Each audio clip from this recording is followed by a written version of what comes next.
नमस्कार। तृतीय भाषा हिंदी गद्य पाठ में आपको स्वागत है। मित्रों, आज मैं 10वीं कक्षा के रोबोट पाठ प्रस्तुत करने जा रहा हूँ। प्रस्तुत करने से पहले मेरा आपसे निवेदन है कि यह वीडियो आपको पाठ की संपूर्ण जानकारी नहीं देती। केवल परीक्षा को दृष्टि में रखकर पाठ से संबंधित केवल महत्वपूर्ण अंश पर ही चर्चा किया गया है। पाठ्यांत व्याकरण पर चर्चा नहीं किया गया है और एक अंक का प्रश्न पर भी ज़्यादा ध्यान नहीं दिया गया है। ಕೇವಲ ಪರೀಕ್ಷೆಯನ್ನು ಮಾತ್ರ ದೃಷ್ಟಿಯಲ್ಲಿಟ್ಟುಕೊಂಡು 2, 3 ಮತ್ತು 4 ಅಂಕಗಳ ಪ್ರಶ್ನೆಯ ಬಗ್ಗೆ ಮಾತ್ರ ಈ ಪಾಠದಲ್ಲಿ ನಾವು ಚರ್ಚೆ ಮಾಡ್ತಾ ಇದ್ದೀವಿ. ಪಾಠದ ಅಂತ್ಯದ ವ್ಯಾಕರಣ ಹಾಗೂ ಈ 1 ಅಂಕದ ಪ್ರಶ್ನೆಗೆ ಅಷ್ಟು ಮಹತ್ವವನ್ನು ನಾವು ಕೊಡ್ತಾ ಇಲ್ಲ. यह पाठ एक कहानी है और इस पाठ के लेखक डॉक्टर प्रदीप मुखोपाध्याय आलोक हैं और इस पाठ में प्रश्नों की संख्या बहुत ज़्यादा है. ಈ ಪಾಠದಲ್ಲಿ ಪ್ರಶ್ನೆಗಳ ಸಂಖ್ಯೆ ಬಹಳಷ್ಟಿದ್ದಾವೆ. ಪ್ರಶ್ನೆ ಕೇಳಲಿಕ್ಕೆ ಅವಕಾಶಗಳು ಬಹಳಷ್ಟಿದ್ದಾವೆ. 2 ಅಂಕದ ಪ್ರಶ್ನೆ, 1 ಅಂಕದ ಪ್ರಶ್ನೆ, 3 ಅಂಕದ ಪ್ರಶ್ನೆ, 4 ಅಂಕದ ಪ್ರಶ್ನೆಗಳು ಸಹಿತ ಇಲ್ಲಿ ಕೇಳಲಿಕ್ಕೆ ಬಹಳಷ್ಟು ಅವಕಾಶಗಳಿದ್ದಾವೆ. ಹಾಗಾಗಿ ಇದು ಒಂದು ಮಹತ್ವಪೂರ್ಣವಾದಂಥ ಪಾಠ. ಈ ಪಾಠದಲ್ಲಿ ಏನಿದ್ದಾವೆ, इस पाठ में क्या है, ಲೇಖಕರು ಈ ಪಾಠದ ಮೂಲಕ ಏನು ಹೇಳಲಿಕ್ಕೆ ಹೋಗ್ತಾ ಇದ್ದಾರೆ. पहला है रोबोटिकी ತಂತ್ರಜ್ಞಾನ में होने वाले आगामी परिवर्तन. ಅಂದರೆ ರೋಬೋಟಿಕ್ ತಂತ್ರಜ್ಞಾನದಲ್ಲಿ ಮುಂದೆ ಆಗತಕ್ಕಂಥ ಕ್ರಾಂತಿಕಾರಿ ಬದಲಾವಣೆಗಳ ಬಗ್ಗೆ ಭಾಳ ಸುಂದರವಾಗಿ ಒಂದು ಕಥೆಯ ಮೂಲಕ ಹೇಳ್ತಾ ಹೋಗ್ತಾರೆ. ಕೃತ್ರಿಮ ಬುದ್ಧಿಮತ್ತಾಕೆ ಬಾರೆ ಮೇ, ಇದು ಬಹಳ ಚರ್ಚೆಯಲ್ಲಿರುವಂಥ ವಿಷಯ. ಕೃತಕ ಬುದ್ಧಿಮತ್ತೆಯ ಬಗ್ಗೆ ಆರ್ಟಿಫಿಷಿಯಲ್ ಇಂಟೆಲಿಜೆನ್ಸಿ ಅಂತಾರೆ. ಈಗ ಭಾಳಷ್ಟು ವೇಗವಾಗಿ ಬೆಳೀತಕ್ಕಂಥ, ವೇಗವಾಗಿ ಸಂಶೋಧನೆ ಆಗ್ತಿರ್ತಕ್ಕಂಥ ಕ್ಷೇತ್ರ ಇದು. ಇದರ ಬಗ್ಗೆನೂ ಸ್ವಲ್ಪ ಚರ್ಚೆ ಮಾಡ್ತಾರೆ. ಮತ್ತು ರೋಬೋಟಿಕಿ ಕಿ ನಿಯಮ ಕೆ ಬಾರೆ ಮೇ ಚರ್ಚಾ ಕರ್ ರಹೆ ಹೈ. ಕಾಲ್ಪನಿಕವಾಗಿ ರೋಬೋಟಿಕ್ ನಿಯಮಗಳ ಬಗ್ಗೆ, ಮನುಷ್ಯನ ಮೇಲೆ ಆ ರೋಬೋಟ್ ಯಾವ ರೀತಿ ಪರಿಣಾಮವನ್ನು ಬೀರಬಹುದು ಅಂತಕ್ಕಂಥದ್ದು ಸೂಚ್ಯವಾಗಿ ಇದರ ಮೂಲಕ ಹೇಳ್ತಾ ಹೋಗ್ತಾರೆ. इस पाठ का संक्षिप्त कहानी क्या है. साधुराम नामक धीरज सक्सेना के घर में एक साधुराम नामक एक नौकर था. उसके घर में काम कर रहा था. वो बहुत अच्छा काम कर रहा था, सारे कामकाज देखता था. एक दिन क्या हो गया, चलती बस से गिरकर उसको खतरनाक चोट आ गई. वो अस्पताल में भर्ती होना पड़ा. ಆಸ್ಪತ್ರೆಗೆ ಅಡ್ಮಿಟ್ ಆಗಬೇಕಾಗ್ತದೆ. ಭಾಳ ಒಳ್ಳೆ ಕೆಲಸಗಾರನಿದ್ದ. ಆ ಕೆಲಸಗಾರನ ಬದಲಾಗಿ ಧೀರಜ್ ಸಕ್ಸೇನಾ ಮನೆಗೆ ಒಂದು ರೋಬೋಟನ್ನು ತರ್ತಾನೆ. घर में एक रोबोट लाता है. रोबोनिल है उसका नाम. ಆ ರೋಬೋಟು ಮನೆಯ ಎಲ್ಲ ಕೆಲಸ ಕಾರ್ಯಗಳನ್ನು ನೋಡ್ಕೊಳ್ತದೆ, ಸಾರೇ ಕಾಮ್ ಕಾಜ್ देखता है. एक दिन क्या हो गया, शर्मा परिवार के रोबोदीप और रोबोनिल की मुलाकात हो गई. ಇಬ್ಬರ ಭೇಟಿ ಆಗ್ತದೆ. मुलाकात होने के बाद रोबोदीप रोबोनिल से साधुराम की कहानी सुनाता है. इससे दोनों मिलकर अपने रोबोटिक की संग में जाते हैं और साधुराम रोबोट आने के बाद साधुराम को होने वाले अन्याय के बारे में बताती है और इंसान को न्याय दिलाने के बारे में सोचते हैं. ಇದು ಸಂಪೂರ್ಣವಾದಂಥ ಸಾರಾಂಶ. ಅಭಿ ಹಮ್ ಪ್ರಶ್ನೆ ಕಿ ಓರ್ ಚಲೆಂಗೆ. ಎಲ್ಲ ಪ್ರಶ್ನೆಗಳ ಬಗ್ಗೆ ನಾವು ಇವತ್ತು ಚರ್ಚೆ ಮಾಡೋಣ. पहला प्रश्न है, साधुराम को क्या हुआ.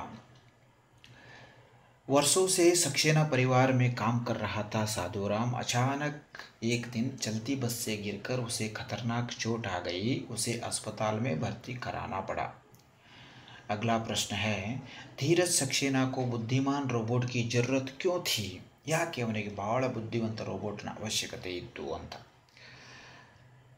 धीरज सक्सेना को घर के सारा काम काज के साथ नाती पोतों का होमवर्क कराने के लिए एवं वर्ड प्रोसेसर पर उनके काम संभालने के लिए बुद्धिमान रोबोट की जरूरत थी. अगले प्रश्न की ओर चलेंगे. अगला प्रश्न है, रोबोदीप ने रोबोनिल से क्या कहा. दोनों की मुलाकात होती है रोबोनिल और रोबोदीप के बीच में.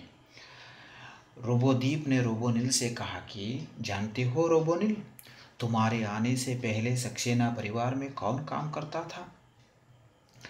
रोबोनिल ने रोबोजीत को क्या समझाने की कोशिश की. रोबोजीत रोबोटॉनिक्स कॉरपोरेशन का जो मालिक है, इसकी रोबोनिल ने रोबोजीत से यह समझाने की कोशिश की कि सक्सेना परिवार में रोबोनिल आने के बाद घर के नौकर साधुराम को छुट्टी होने वाली थी. एक रोबोट किसी इंसान को काम को बाधा पहुंचाना रोबोटिक की नियम के विरुद्ध था. अगला प्रश्न की ओर जाएंगे हम। कहानी को टाइप करते समय रोबोनिल को क्या हुआ? एक विज्ञान कथा को टाइप करने लगा था रोबोनिल।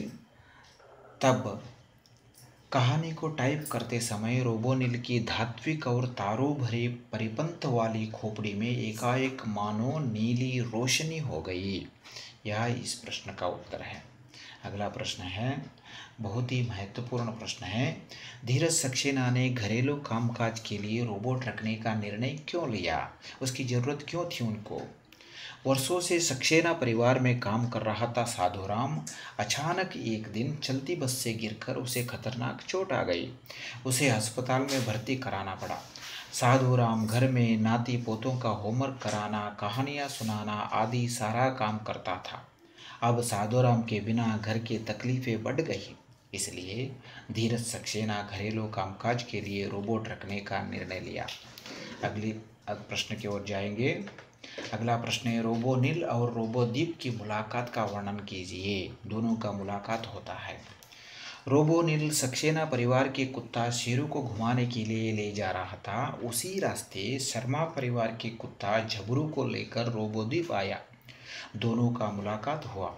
तब रोबोदीप धीरज सक्सेना ने साधुराम के बारे में और उनकी छुट्टी देकर घर भेजने के बारे में विस्तार से बताया। यह सुनकर रोबोनिल को दुख हुआ और रोबोटिकी नियम के विरुद्ध वाली इस घटना क्रोधित होकर साधुराम को न्याय दिलाने के बारे में सोचने लगे। इस पाठ का अगला प्रश्न है, विज्ञान कथा का सार लिखिए। विज्ञान कथा का सार इस प्रकार है। एक घर में नौकर को, जो किसी जानलेवा बीमारी से पीड़ित था, निकाल कर उसी की जगह पर एक रोबोट को रख दिया जाता है। किसी तरह रोबोट को इस बात की जानकारी मिल जाती है तो रोबोटिकी संघ से संपर्क साधकर संघ को सारी बातों से अवगत कराता है। संघ रोबोटों की हड़ताल की घोषणा कर देता है। अंततः समझौता इस बात पर होता है कि उस नौकर को घर में फिर से रख लिया जाएगा। अंतिम प्रश्न है, रोबोटिक कंपनियों के मालिकों के बीच हलचल क्यों मच गई? रोबोनिल रोबोदीप के साथ मिलकर अगले रोज ही संघ के कार्यालय जा पहुंचा। सब बातों सुनकर अध्यक्ष ने संघ की कार्यकारिणी की आपातकालीन बैठक बुलाई। बैठक में तय हुआ कि सभी रोबोटिक कंपनियों के काम करने वाले रोबोटों की हड़ताल का आह्वान कर दिया जाए। इस आह्वान से रोबोटिक कंपनियों के मालिकों के बीच हलचल मच गई। नमस्कार। अगले एक पाठ और पद्य को लेकर फिर प्रस्तुत हो जाएंगे। मेरा सारे वीडियो के लिए सब्सक्राइब करें और सुझाव देना न भूलें।